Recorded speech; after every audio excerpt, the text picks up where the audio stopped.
Alright, so this is what the pool looks like on the last sea day that we have, so check it out. Nice and busy.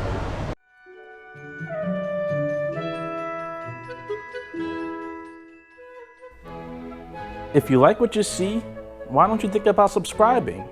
And make sure to check out my channel for videos just like this. What is going on, people? It is Mr. Bucket List here, and this will be the ultimate guide to solo cruising. Let's do it. Alright, now before we get started, if you're new to this channel, I want to say welcome, and if you're already a subscriber, again, I want to say welcome back. I'm glad to have you here. As you all know, I do solo documentaries, solo travel videos. I just do a lot of just traveling videos in general, not just cruise related, but this is definitely for the cruisers on this video. Next, of course, if you all know about solo cruising, you just want to get a couple of pointers here and there, feel free to skip around. I will put timestamps in there so you all can jump around in the chapters, but I want to say this video is going to be extremely useful, so I don't recommend you miss any of it, but again, I want to give you the choice if you just don't have the time. Last but not least is I want this video to almost be a conversation, and I don't mean about me just talking to myself. I'm talking about the actual comment section. I may not be able to get to every question out there because I don't know them all, and I may not have every answer for every question. So please, if there's something either I left out, something you agree with or disagree, or just you want to say thanks for the video, whatever the case may be, leave the comments in there in the comment section because it may help somebody else out. It's going to help me out with the algorithm, and you all know how that goes. It's just extremely helpful all around. So please don't be afraid to leave some just genuine comments in the comment section. Other than that, let's get to our first section, which is going to be the dining.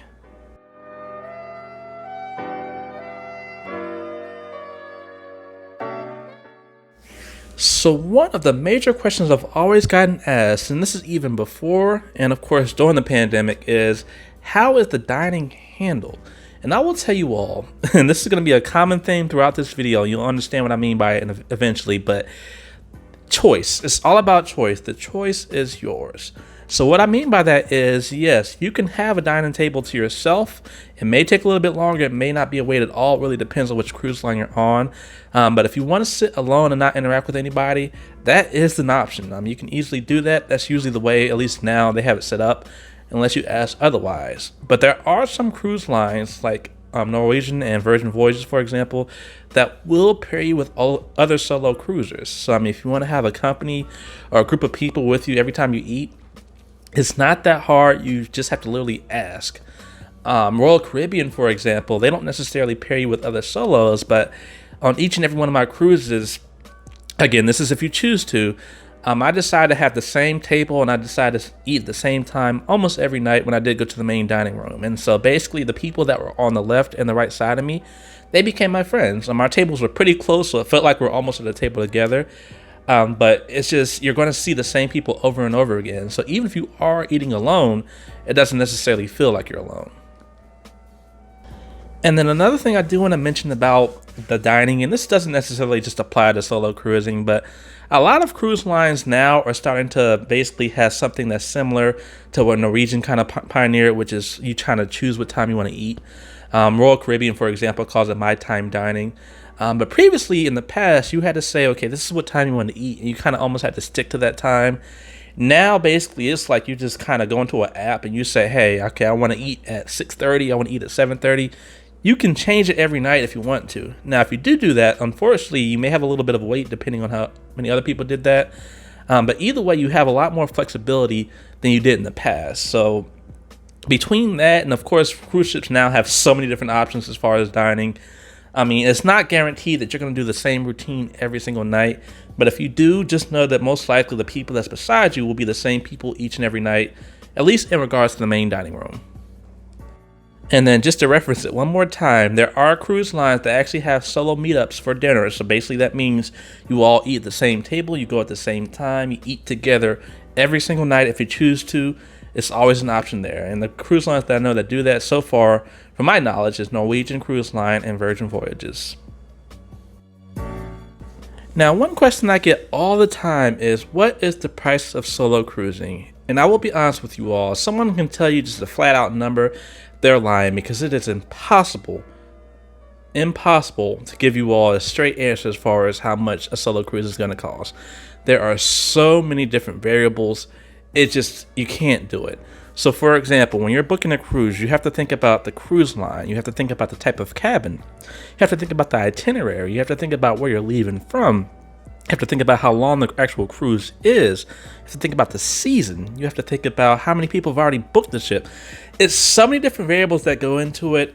You can't get a straight answer as far as how much it's going to cost, because it can change dramatically.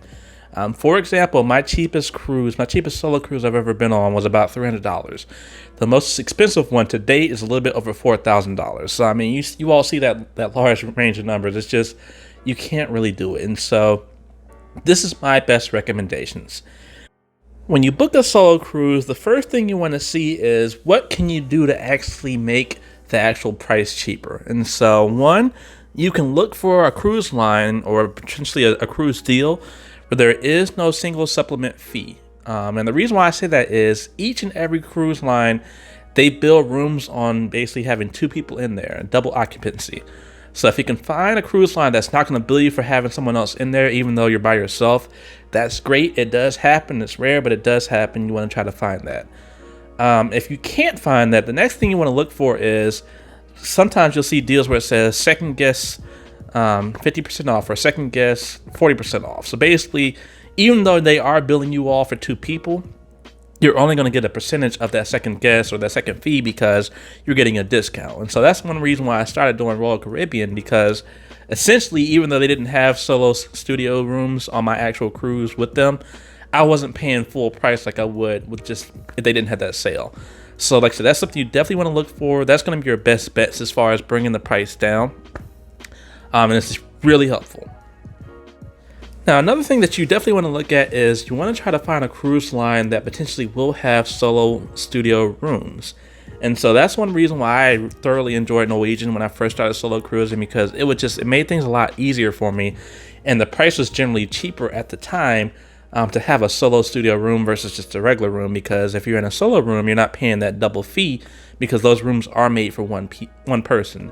Now, with that said, recently, and this is one of the reasons why I have not cruised Norwegian Cruise Line in a while, is a lot of those solo rooms, because solo cruising is getting a lot more popular, those rooms have actually become more expensive than a standard room. So I had a couple of people that I helped get some cruises.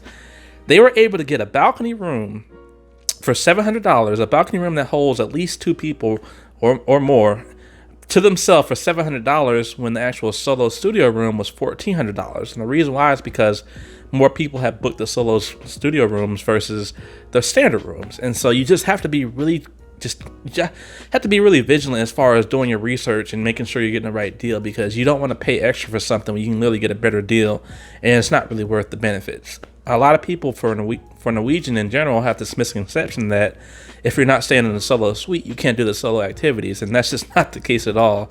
Our cruise director that we had in the solo program at Norwegian Cruise Line was literally going around the ship trying to find solo people that weren't in the solo studios, because he wanted to try to get as many solo cruises as possible together.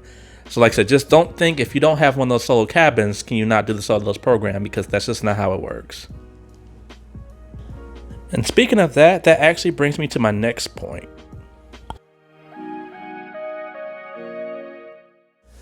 So another question I get all the time is, what is the best cruise line to do solo cruising with? Now, in the past, I would have easily said Norwegian Cruise Line, and I mean, honestly, they may still be. I haven't been on there in a couple of years, but they were the ones that pioneered solo cruising. I mean, they literally invented the solo cabins. They invented the solo lounge. They have a solo cruise director. The solo cruise director on Norwegian Cruise Line is great. They book all your shows for you in advance. They get you tender tickets. If your boat has to tender to a port, they get you tender tickets. It's almost like a VIP service for solos, and you don't have to pay anything extra. You just have to have a solo cabin, or just come to the solo meetups in general. Like, it was so convenient. It made me want to solo travel more, and it just made the experience a lot better. So I mean, if you're a first-time solo cruiser, I would definitely recommend at least trying Norwegian Cruise Line out if you're not really sure how you're going to like things. Now, with that said, a lot of people may not actually want to go on a solo cruise to interact with other people. That may defeat the whole purpose of why they're going. So with that said, I mean, if that is the case, what else can you do? You can honestly go to any other cruise line. Royal Caribbean, for example, they don't necessarily have a huge solo program like Norwegian Cruise Line does, but they do have solo cabins on some of their ships, and they do have solo meetups. Now, it's not as structured as Norwegian Cruise Line, but it does happen. And basically the way it works is they'll put like a time and say, hey, meet at this place at 11 o'clock at this particular bar, solo meets only. And so you'll see a lot of solo people meeting up, and they all just become friends. They decide to hang out, maybe go get drinks, go eat or something like that. It's almost kind of like you make your own fun, which to me is still a cool option. Now, another cruise line that I know that is also catering towards solo cruisers is Virgin Voyages. I have not been on them yet. I do plan to have a Virgin Voyage cruise in September of this year, but just from my research and their solo cabins and even their solo prices, they also would be a good option as well. Again, like I said, I can't go into detail, so I don't want to give you all a bad cruise experience, but they do, at least from what I'm seeing with my research, they do cater to solo cruisers. All right, so I hope you all are enjoying this so far. Like I said, I put a lot of research and work into this video. So please, if you don't mind, leave a comment, leave a like, and let's keep it going. So a lot of people are always curious about the age groups on board, and basically, how can you find someone that may be solo traveling that's your age or someone you can click with? So let's talk about that. So as far as the age group on board, I'm starting to notice, at least personally, that it's just getting more diverse. I mean, a lot of people have that misconception that only old people cruise or older people cruise.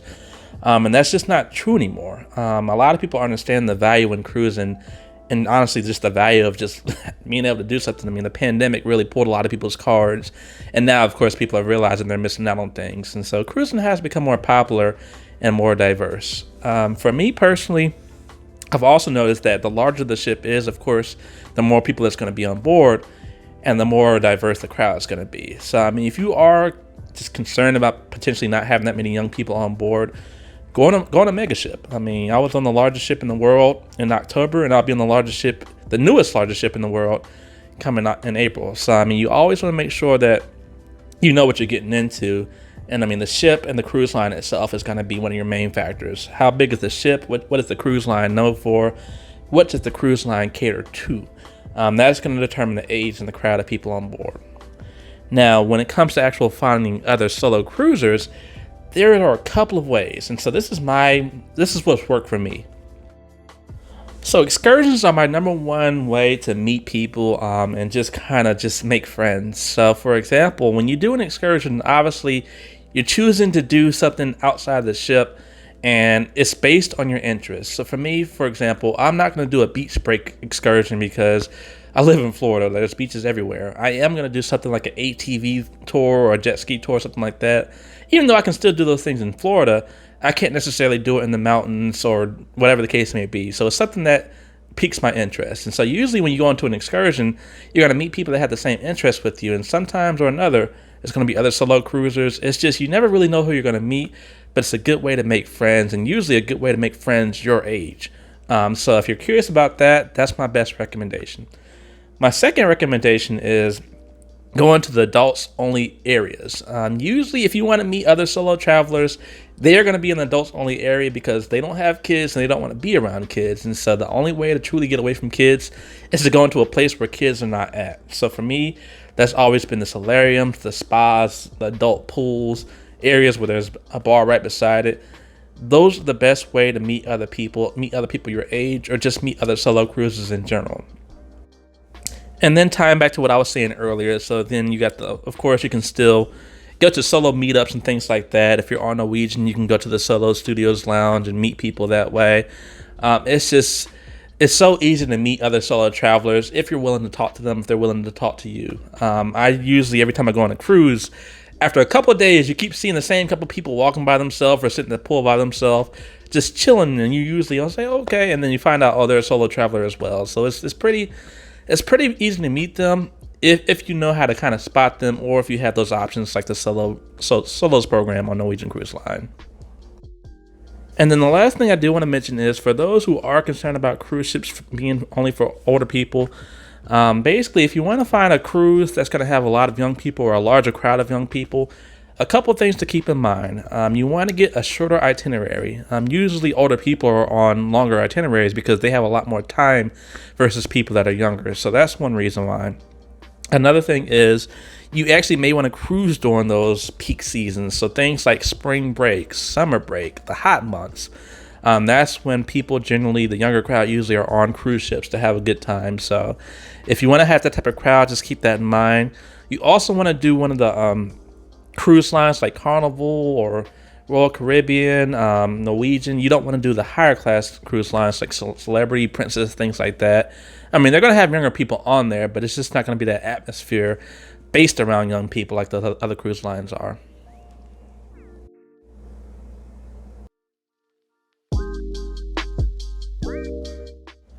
All right, so this section right here is called extra credit. Just some quick answers to some general questions that I always get, and then I'll go ahead and wrap up the video. Will you be safe on the cruise? The answer is yes. Cruise lines are similar to Vegas hotels. They have cameras everywhere. They know what's going on at all times. Like, you should not have any issue on the cruise ship whatsoever. If you do, they will know about it within a couple of minutes. I mean, you will be okay. Now, with that said, if you go on a cruise ship and you decide to go on an excursion that's through a third party, that is a little bit different. That's truly up to which country you're in and what you're doing. That is not guaranteed, so just be careful. Next question I always get is it boring or will I be lonely? And I mean, again, it's truly up to you. Cruise lines, you all have changed. In the past, I mean, cruise lines are pretty formal. You may have a show here and there, you eat, and that was it. You got a pool deck. I mean, now they're literally like floating cities. I mean, there's multiple shows going on at one time. There are multiple pool decks. I mean, there are multiple just activities. I mean, there's so much to do on cruise ships now. And for me, I've been doing nothing but mega ships. There is no reason to be bored unless you choose to be bored. There is no reason to be lonely unless you choose to be lonely. So again, that is truly up to whatever you desire, but the answer is no. You're on a cruise ship, enjoy it.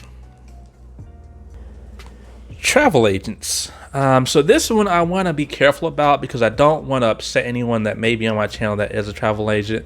But I just want to be honest with you all. You all know that I cruise a lot. You all know that I vacation on a monthly basis. Last year I was almost literally on a weekly basis. I have never used a travel agent for anything, and I've been around the world and the country. I don't know what to say. Travel agents are known for getting you a good deal and making sure you have the best options and stuff like that. But I don't have an experience with them. So I'm just going to say this. It is not, at least in my experience, it's not necessary to have a travel agent, but they potentially can make it easier and they may potentially give you a better deal. I haven't had that experience. I really can't speak on it, but that's something that's truly up to you. Will people ask you questions about why you're on a cruise ship by yourself? The answer is yes. People are nosy. And the most common question that I get that seems to cause so much confusion that I just want to answer for you all is, why should I solo cruise? And the best way that I answer it is, it's all about choice. So I'm not here to offend anybody, but I'm just going to talk from my own experience. On my first cruise that I did do with my friend, and we ended up meeting some other people, I didn't do what I wanted to because I was restricted by what my friends wanted to do.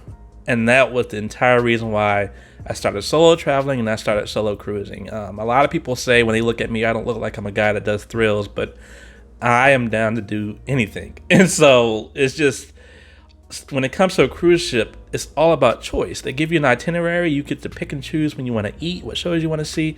It is all about choice. So if you want a solo cruise and you're already watching this video, just go ahead and do it. I mean, if it's a bad trip, it's just a bad trip. But I can almost guarantee you, you're probably going to end up enjoying it. You're probably going to get addicted to it, like a lot of people do, include myself. There are not many vacations where everything is already preset made for you, and you just have to pick and choose what you want to do. But that's what happens when you solo cruise. So again, I hope you all enjoyed this video. I hope it was extremely helpful. Please, if I left anything out, let me know in the comment section or just ask me. Also, please check out my Instagram and also My TikTok, a lot of people send me messages via Instagram and ask me questions and things like that. So if you have any questions, you want to reach out to me, that's the easiest way to do it. Share this video, please. Like I said, I put a lot of work in these videos, and YouTube doesn't like me, and I'm not sponsored, so please share this video. Other than that, I'll see you on the next time. It's Mr. Bucketlist signing out. Thanks for watching the video. If you like what you saw, please check out my channel for more videos just like this. Make sure to hit that subscribe button. Until then, I'll see you next time. Peace.